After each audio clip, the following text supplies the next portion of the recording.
Imagine you're a farmer 6,000 years ago. You have a barn full of chickens, but what you really need is a knife. So you walk to the blacksmith and offer him chickens for a knife. He says no, he doesn't want chickens, he wants shoes. Now you have a problem, a big one.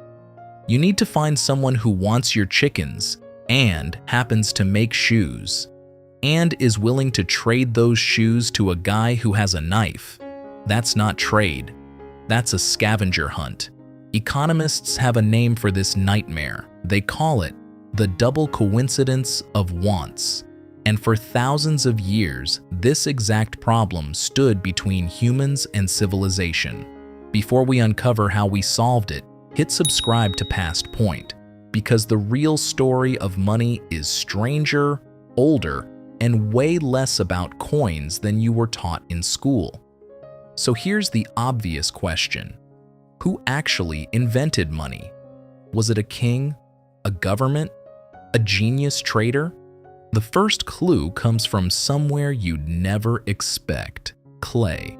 Archaeologists digging in ancient Mesopotamia found thousands of small clay tablets dating back over 5,000 years.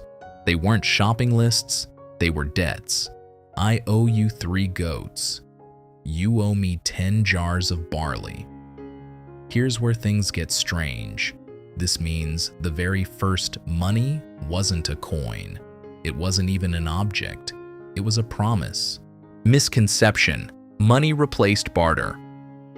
You've probably heard that humans bartered goods first, then eventually invented money to fix the hassle. But here's the problem. Anthropologists have searched for a society that ran purely on barter before money existed, and they can't find one. Research by anthropologist Carolyn Humphrey and later popularized by anthropologist David Graeber found something surprising. Complex credit and debt systems came before coins, not after. Small communities didn't barter with strangers. They just remembered who owed who what. Memory was the first currency. But memory only works in small villages where everyone knows everyone. Once trade grew bigger, across tribes, across rivers, across mountains, memory wasn't enough anymore. So humans needed something else, something physical, something everyone would trust, even from a total stranger. That's when commodity money shows up. Cattle in parts of ancient Africa and the Mediterranean, barley in Mesopotamia, salt in parts of ancient Rome, which some historians believe may connect to the word salary. And on the remote Pacific island of Yap, communities used giant carved limestone discs, some taller than a person, as currency. The stone didn't even need to move house to house. Everyone just agreed on who owned which one. Think about what that means. Money was never really about the object.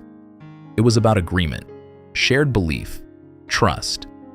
If you're enjoying uncovering how ancient economies actually worked, subscribe to Past Point, because the next part is where money starts looking a lot more like the money in your pocket right now.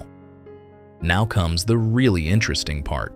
Around 1200 BCE in ancient China, small white cowrie shells from the Indian Ocean started circulating as currency across huge trade networks. They were lightweight, durable, hard to fake, and beautiful. But the real revolution happened around 600 BCE in a kingdom called Lydia in modern-day Turkey. King Alyada's kingdom started minting standardized lumps of electrum, a natural gold-silver alloy stamped with an official mark guaranteeing their weight and value. This was the first true coinage in history. For the first time, you didn't need to trust a person. You just needed to trust the stamp. That single idea, trust transferred from a relationship to a symbol, changed everything. It allowed strangers across cities, across entire empires, to trade with confidence. Misconception: coins were invented for convenience. It sounds simple. Coins were easier to carry than cows. But that's not the deepest reason they mattered. Coins solved a trust problem. not just a convenience problem. And solving trust between strangers is one of the hardest challenges in human history. Here's the bigger picture. Every animal that trades barely exists, but humans built entire civilizations on trade with total strangers. We didn't just evolve bigger brains, we evolved the ability to trust symbols, promises, and shared belief systems. Money isn't just paper or metal or shells, it's a technology built entirely out of collective imagination. We didn't just learn to trade goods, we learned to trade trust itself. If this changed the way you see the coins in your pocket, subscribe to Past Point, because the ordinary objects around you are hiding some of the strangest stories in human history. See you in our next video.